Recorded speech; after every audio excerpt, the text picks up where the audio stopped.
नमस्कार, अपना हिमाचल देख रहे हैं आप। मैं आपके साथ दीक्षा शर्मा। बुलेटिन में बात करेंगे हिमाचल से जुड़ी खबरों की। धर्मशाला में शाहपुर के चंबा मैदान में महिला दिवस कार्यक्रम का आयोजन किया गया, जिसमें मुख्यमंत्री सुखविंदर सिंह सुक्खू ने बतौर मुख्य अतिथि के रूप में शिरकत की। इस अवसर पर उन्होंने राज्य भर से आई आंगनबाड़ी कार्यकर्ताओं और 10वीं परीक्षा में उत्कृष्ट प्रदर्शन करने वाली छात्राओं को सम्मानित किया। वहीं मुख्यमंत्री सुक्खू ने अपने संबोधन में राष्ट्रीय अध्यक्ष जेपी नड्डा के बिलासपुर दौरे के दौरान की गई टिप्पणियों पर भी पलटवार किया। सीएम सुक्खू ने कहा कि बीजेपी के नेताओं की आंखों की भी जांच करवा ले नड्डा।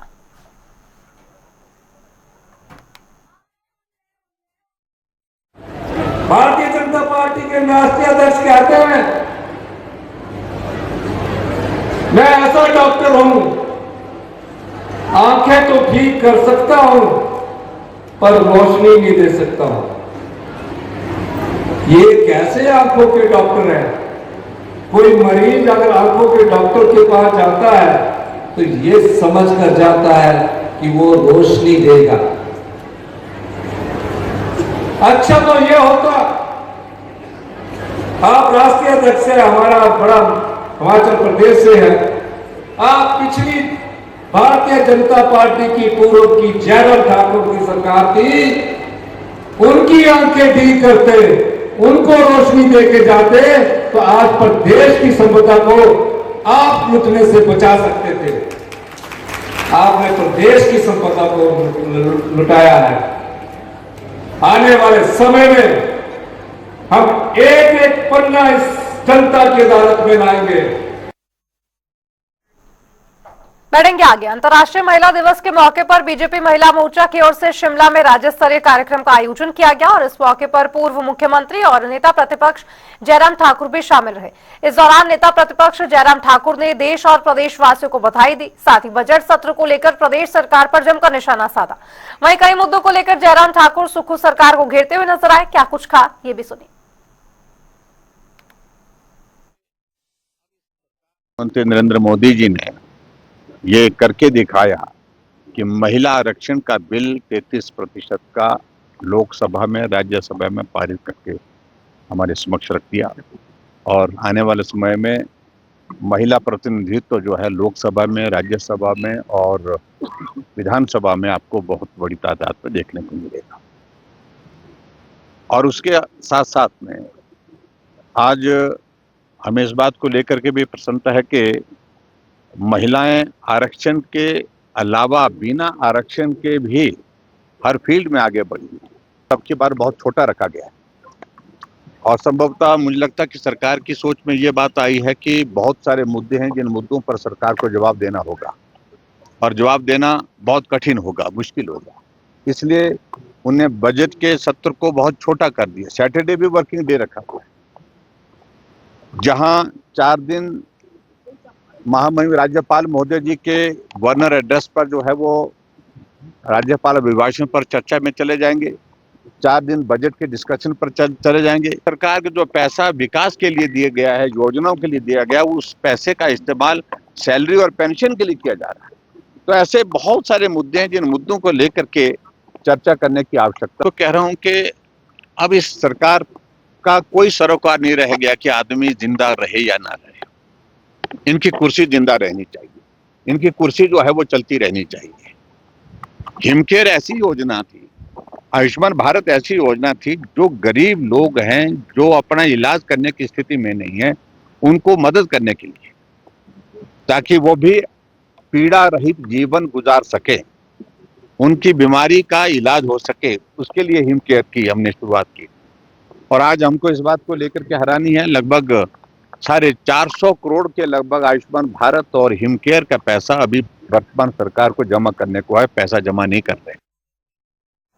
और चलिए रुक करेंगे आ रही इस वक्त की बड़ी खबर, बड़ी जानकारी का। इस वक्त की बड़ी खबर, बड़ी जानकारी आपको बता दें, हिमाचल विधानसभा में सर्वदलीय बैठक शुरू हो चुकी है। हिमाचल से जुड़ी बड़ी खबर, विधानसभा अध्यक्ष कुलदीप सिंह पठानिया की अध्यक्षता में बैठक हो रही है। अध्यक्ष के चैम्बर में ये बैठक का आयोजन किया गया है। आपको बता दें कि संसदीय कार्य मंत्री हर्षवर्धन चौहान भी बैठक में मौजूद है। इस वक्त की बड़ी खबर, नेता प्रतिपक्ष जयराम ठाकुर और बीजेपी विधायक सुखराम चौधरी भी बैठक में शामिल है। उप मुख्य सचेतक केवल पठानिया भी बैठक में मौजूद है। हिमाचल विधानसभा में सर्वदलीय बैठक शुरू हो चुकी है और विधानसभा अध्यक्ष कुलदीप सिंह पठानिया की अध्यक्षता में बैठक का आयोजन हो रहा है। बताएं कि कल से विधानसभा का बजट सत्र शुरू होने वाला है और उससे पहले सर्वदलीय बैठक का आयोजन, और ये तस्वीरें आपको दिखा रहे हैं। आज सर्वदलीय बैठक का आयोजन जो है उसमें उप मुख्य सचेतक केवल पठानिया भी शामिल है। हिमाचल विधानसभा में सर्वदलीय बैठक का आयोजन विधानसभा के बजट सत्र से पहले काफी मायनों में है।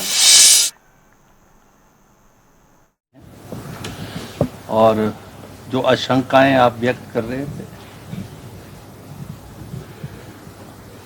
वो आशंकाएं निराधार हुई। जैसा मैं कह रहा था आपसे कि अगर कोई व्यक्तिगत पर्सनल एंगेजमेंट्स या कोई ऐसे कारण हों जो पिछली बार हुआ था, और अभी मेरी दूरभाष पर भी सभी से बात हुई है और आज की मीटिंग में सारे उपस्थित हैं, बड़े सौहार्दपूर्ण वातावरण में अभी हमने चर्चा की है और पूरा जो कैलेंडर है विधानसभा का उस पर चर्चा हुई है और डिस्कशन में 2-3 इश्यूज आए हैं। आज माननीय अध्यक्ष श्री कुलदीप सिंह पठानिया जी ने बजट सेशन शुरू होने से पूर्व परंपराओं के अनुरूप जो है सर्वदलीय मीटिंग रखी है और हमें खुशी है आज हमारे पूर्व मुख्यमंत्री जयराम जी और चीफ विप भाजपा के श्री सुखराम चौधरी जी ने भी जो है इस मीटिंग में भाग लिया है और विस्तृत रूप से हर पहलू पे हमने चर्चा की है किस तरह से इस सदन का संचालन जो है वो स्मूथली चले। और हम चाहते हैं कि सरकार की ओर से कि जो विपक्ष है वो सदन में पार्टिसिपेट करे, सदन में अनेक प्रकार के मुद्दे जो है वो लाएं, क्योंकि बजट सेशन है, बजट सेशन लंबा सेशन है, 16 दिन का सेशन है, जिसमें गवर्नर एड्रेस पे जो है माननीय सदस्य 4 दिन चर्चा करेंगे और बजट की प्रस्तुति मुख्यमंत्री जी 17 मार्च को करेंगे और बजट पे भी 4 दिन की चर्चा जो है सभी विधायक जो करेंगे और 3 दिन जो है वो कट मोशन के लिए जो है अलग अलग डिपार्टमेंट्स के कट मोशन के लिए रखा गया है।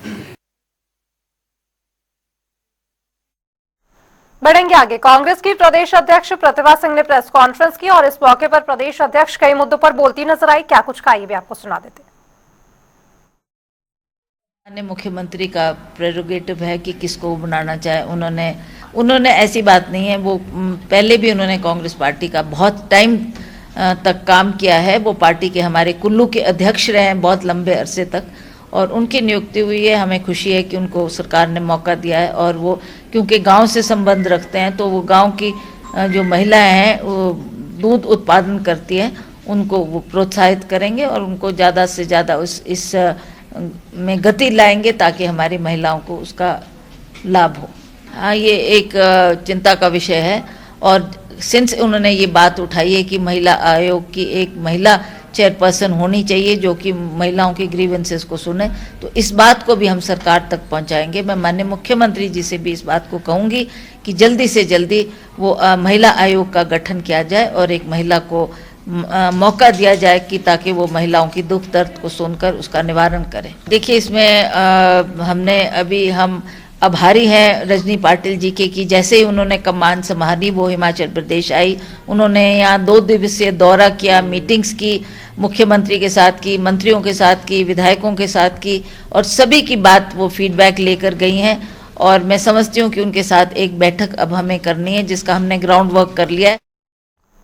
तो वहीं हिमाचल प्रदेश विधानसभा का बजट सत्र 10 मार्च यानी कल से शुरू होने जा रहा है और राज्यपाल शिव प्रताप शुक्ल के साथ अभिभाषण के साथ बजट सत्र की शुरुआत होगी। वहीं इसको लेकर तैयारियां पूरी कर ली गई है। विधानसभा का बजट सत्र आरंभ होने से पहले विधानसभा अध्यक्ष कुलदीप सिंह पठानिया ने सर्वदलीय बैठक बुलाई है, जिसमें सदन की कार्यवाही को सही तरीके से चलाने के लिए पक्ष और विपक्ष से सार्थक चर्चा की अपील भी की गई है। और वहीं बजट सत्र को लेकर हमारे ब्यूरो चीफ विकास शर्मा ने विधानसभा अध्यक्ष कुलदीप सिंह पठानिया से खास बातचीत की। क्या कुछ कहा ये भी सुनिए। हिमाचल प्रदेश विधानसभा के बजट सत्र का आगाज हो रहा है और इस बजट सत्र को अहम करने के लिए कई तरह से व्यवस्थाएं जो है वो की गई हैं, लेकिन क्या कुछ खास रहने वाला है इस पूरे बजट सत्र के दौरान, इस पर बात करने के लिए हमारे साथ मौजूद है हिमाचल प्रदेश विधानसभा के अध्यक्ष कुलदीप सिंह पठानिया। सर, बहुत बहुत स्वागत है आपका जनता टीवी में। धन्यवाद जनता टीवी का। क्या खास रहने वाला इस बार बजट में, और सबसे पहले तो व्यवस्थाओं को लेकर सवाल पूछे जा रहे हैं। बजट सत्र है तो ये तो हर साल होता है और फाइनेंशियल ईयर का जो फाइनेंशियल स्टेटमेंट है बजट के रूप में वो प्रस्तुत होता है इसमें। और चूँकि कैलेंडर ईयर में ये पहला सेशन है तो इसलिए हर पहले सेशन को माननीय राज्यपाल महोदय संबोधित करते हैं। तो राज्यपाल जी के संबोधन से ही ये सत्र शुरू होगा। 10 तारीख को 2 बजे और माननीय सदन को संबोधित करेंगे और उसके बाद फिर सरकार माननीय राज्यपाल जी का जो अभिभाषण है उसके ऊपर धन्यवाद प्रस्ताव लाती है और धन्यवाद प्रस्ताव के ऊपर चर्चा शुरू होती है। नेता प्रतिपक्ष फिर दोनों पक्षों के माननीय सदस्य जो है उसके ऊपर अपने अपने विचारों की अभिव्यक्ति करते हैं, क्योंकि वो दस्तावेज नीतियों से संबंधित होता है। आने वाले समय के लिए सरकार का क्या विज़न है और पिछले साल में सरकार के द्वारा क्या किया गया है वो उसका रिफ्लेक्शन है आज राज्यपाल जी का अभिभाषण। तो उस पर चर्चा होती है, फिर दोनों तरफ का व्यू पॉइंट आता है, माननीय मुख्यमंत्री उसका रिप्लाई देते हैं और फिर ध्वनि मत से वो पास होता है। और उसके बाद फिर बजट है। उस 17 तारीख को माननीय मुख्यमंत्री जो है, अभी तो समय 2 बजे ही है, लेकिन सदन का अधिकार है, अगर बिजनेस एडवाइजरी कमेटी या माननीय मुख्यमंत्री या सदन ये चाहेगा कि उसको प्रीपोन करना है 2 से 11 बजे करना है तो 11 बजे भी हो जाएगा वो। मतलब क्योंकि ये सोमवार को जो है सदन की जो शुरुआत होती है वो 2 बजे से होती है। 2 बजे से शुरू होती है तो इसलिए 2 बजे है। और अभी जैसे पिछले कल हमारी जो प्रेस है उसकी ब्रीफिंग भी हुई और प्रेस एक्रेडिटेशन कमेटी की मीटिंग भी हुई जो साल में एक बार होती है, और कानून व्यवस्था की मीटिंग हुई। पार्लियामेंट्री अफेयर मिनिस्टर, माननीय मुख्यमंत्री जी सभी जो है विधानसभा सत्र से पहले, जैसे मैं भी राज्यपाल महोदय को कॉल ऑन करता हूं और अभी मैं मुख्यमंत्री जी के भी जाऊंगा, कल वो यहाँ भी आए थे, तो वो सारी औपचारिकताएं हैं ये कि बजट सत्र ठीक से चले रखी है।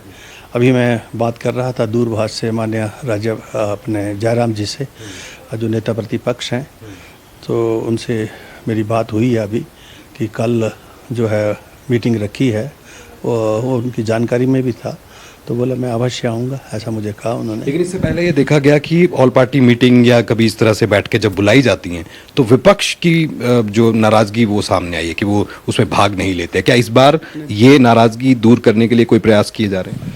नहीं, ऐसा तो नहीं था। पिछली बार जो धर्मशाला में जो सत्र हुआ उसमें नेता प्रतिपक्ष नहीं आ पाए थे, वो उनके व्यक्तिगत कुछ कारण थे जिसकी वजह से वो नहीं आ पाए थे। कोई बीमार मूड था कोई जिसकी वजह से।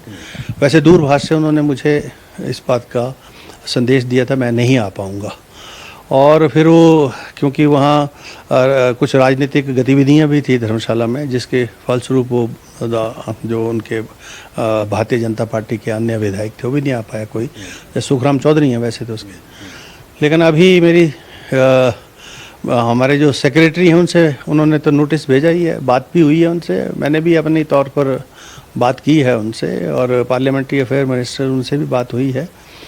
और चूँकि अध्यक्ष होने के नाते कोई मैं छोटा नहीं हो जाता, क्योंकि सदन चलना है तो सभी के सहयोग से चलना है और सभी को स्पीकर का सहयोग भी चाहिए।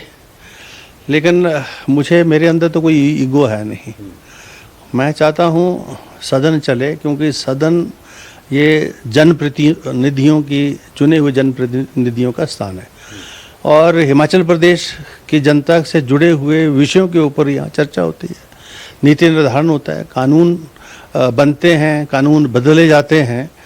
तो जनता के हित की बात जहाँ होगी वहाँ बड़ा और छोटे की तो बात ही नहीं है। एज ए अध्यक्ष मेरी जिम्मेवारी है सबको साथ लेके चलने की, और सभी जो सामान्य सदस्य हैं, चाहे वो पक्ष के हों चाहे प्रतिपक्ष के हों, वो अपने जो है विचार रख सकें, अपने विचारों की अभिव्यक्ति कर सकें, अपने चुनाव क्षेत्रों से संबंधित विषय रख सकें, सरकार से प्रश्न पूछ सकें, सरकार को कटघरे में खड़ा कर सकें, ये उनका अधिकार है। उस अधिकार को सुरक्षित रखने में स्पीकर का जो योगदान होता है मैं देता हूं, और जब वो जो है लिमिट से बाहर बात होती है तो उसको चेक भी करता हूं मैं। तो ये मेरी जिम्मेवारी है, और मैंने अपने इस 2 वर्षों के इस कार्यकाल में कोई भी ऐसा मान्य सदस्य जो है ये बात नहीं कह सकता कि उसको समय ना मिला हो। अन्यथा किसी ने समय ना लिया हो, ना मांगा ना हो, तो मैं बैठे बैठे तो किसी को समय दूंगा नहीं।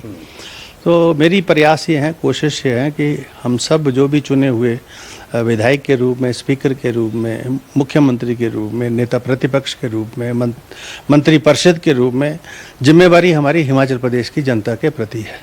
तो उसका निर्वहन जो है, और सदन जो है चुने हुए प्रतिनिधियों की जगह है। लोकतंत्र प्रजातंत्र में लेजिस्लेचर्स जो है उसका एक अहम रोल है इंडियन कॉन्स्टिट्यूशन में और पार्लियामेंट्री फॉर्म ऑफ गवर्नमेंट में। तो इसलिए हमको अपने उस कर्तव्य का निर्वहन करना चाहिए। अगर हम अपने कर्तव्य का निर्वहन नहीं करते हैं तो फिर नेचुरली जो दूसरे संवैधानिक जो विंग हैं, या जुडिशरी के रूप में हो, एग्जीक्यूटिव के रूप में हो, फिर वो तो फिर जब आप अपने अधिकारों का प्रयोग नहीं करेंगे तो नेचुरली फिर जो है कहीं ना कहीं इम्बैलेंस तो क्रिएट होता है। लेकिन इससे पहले आगे आपसे एक सवाल पूछूं, इससे पहले पिछले साल, थोड़ा पीछे चलते हैं, 1 साल पहले बजट सत्र के दौरान ही बड़ा घटनाक्रम हुआ था। राज्यसभा में वोटिंग हुई और कुछ परिस्थितियां ऐसी बनी कि सुरक्षा व्यवस्था जो हिमाचल प्रदेश विधानसभा की है उसमें सेंध लगी और उसको लेकर भी आपने कानून व्यवस्था की अलग से आपने बैठकें करी। अब आगे किस तरह से जो है ये व्यवस्था रहने वाली है, इसको लेकर भी आपने जो है वो बैठकें करी? हाँ, हमारी लॉ एंड ऑर्डर की मीटिंग तो रेगुलर होती है, सत्र से पहले होती है, और पिछली बार भी हुई थी बजट सत्र से पहले। लेकिन कुछ सीआरपीएफ सेंट्रल फोर्सेस के जो सिक्योरिटी थी, उन्होंने आके यहाँ विधानसभा के गेट को तोड़ा है। एफआईआर उनके ऊपर दर्ज है, उसकी कार्रवाई उन पर हो रही है। और इस प्रकार का घटनाक्रम ना हो और किसी और प्रकार का घटनाक्रम विधानसभा के प्रीमाइसेस के अंदर ना हो। जहाँ तक अंदर की बात है, अंदर की व्यवस्था मैं देखता हूँ और संवैधानिक तौर पर मेरा अधिकार क्षेत्र बहुत बड़ा है और उसमें मैं निर्णय ले सकता हूँ। कहीं कोई अदालत उसमें दखल नहीं दे सकती है अंदर के निर्णयों के ऊपर, अनलेस कि मैं कोई बेसिक जो कॉन्स्टिट्यूशन का जो बेसिक फंडामेंटल्स हैं उसको ब्रीच करूँ। तो इसलिए वो अधिकार हमारा है अंदर का। अंदर तो हम जो कानून व्यवस्था है उसको तो बना के रखेंगे ही, कहीं किसी प्रकार की कोताही नहीं होने देंगे। और बाहर भी मैंने पुलिस के अधिकारियों को, उच्च अधिकारियों को, डीजी साहब को, डीजी सीआईडी को, डीजी पुलिस को और लॉ एंड ऑर्डर के जो एडिशनल डायरेक्टर जनरल पुलिस हैं उन सबसे स्पष्ट तौर पर मैंने ये कहा है, कहीं भी कोई भी कोताही हुई, ब्रीच हुई, then I will be taking action against the top official। बतौर अध्यक्ष कुलदीप सिंह पठानिया की आज तारीफ बहुत होती है। ये कहा जाता है कि पिछले बजट सत्र के दौरान जो घटनाक्रम यहाँ पर हुआ और राज्यसभा में वोटिंग हुई, उस समय सरकार के ऊपर संकट के बादल छाए हुए थे, जो कि बतौर अध्यक्ष आपने जो है बहुत सूझबूझ के साथ आपने जो है उसको झेला। इन सारी चीज़ों को सरकार बचाने के लिए जो है वो पूरी तरह से आपका दारोमदार था पूरा। किस तरह से आप इस चीज़ को देखते हैं और आज जो छवि हिमाचल प्रदेश की जो विधानसभा की बनी है या बतौर स्पीकर आपके कामकाज को सराहा जा रहा है, किस तरह से आप इसको देखते हैं? प्रोडक्टिविटी भी साथ। मेरा एज ए अध्यक्ष की जिम्मेवारी है कि संविधान के जो मूल्य हैं वो बने रहें। अब हमारा जो 10th शेड्यूल है वो जो है दल बदल को इजाज़त नहीं देता, और ऐसी कोई परिस्थिति पैदा हुई जिसमें दल बदल हुआ, जिसकी कानूनन इजाज़त नहीं है, और उसकी कानूनन इजाज़त नहीं है तो उसके ऊपर स्पीकर को कोई निर्णय करना है, तो वो हमने फौरी तौर पर वो निर्णय किया। और 2 दिनों के अंदर हमने जजमेंट भी दी, और वो जो माननीय सदस्य थे 6 के करीब, वो अनसीट हुए, दोबारा चुनाव हुए, उसमें से 2 जीत पाए, 4 नहीं जीत पाए, और फिर 3 इंडिपेंडेंट का मसला था, उसमें से भी 2 नहीं जीत पाए, 1 जीत पाए। तो जो कानूनन संविधान के तहत जो शक्तियां मुझे प्रदान हैं, जो जिम्मेवारियां मुझे संविधान ने दी हैं, मैं उन जिम्मेवारियों का निर्वहन करूंगा, क्योंकि वो मेरा दायित्व है, जिम्मेवारी एज ए अध्यक्ष। तो ऐसी कोई परिस्थिति भविष्य में भी होगी या जब कभी पैदा होगी, तो उन परिस्थितियों में मैं अपने उस विवेक का, संविधान के उन अधिकारों का प्रयोग मैं करूंगा। पीछे भी किया, अब कभी जरूरत पड़ी तब भी करूंगा। राजनीतिक गलियारों में तो चर्चा ये भी है कि कुलदीप सिंह पठानिया को जो है अध्यक्ष से उतार देना चाहिए और कोई नई जिम्मेवारी देनी चाहिए, मुख्यमंत्री बना देना चाहिए। अब क्या राजनीतिक गलियारों में चर्चा है क्या नहीं है, मैं वो व्यक्ति हूँ कि मैं जहाँ मुझे बैठा दिया जाए मैं काम में जीता हूँ। I enjoy my work. मैं जब विधायक था तब मैं एज ए विधायक अपने काम को एंजॉय करता था।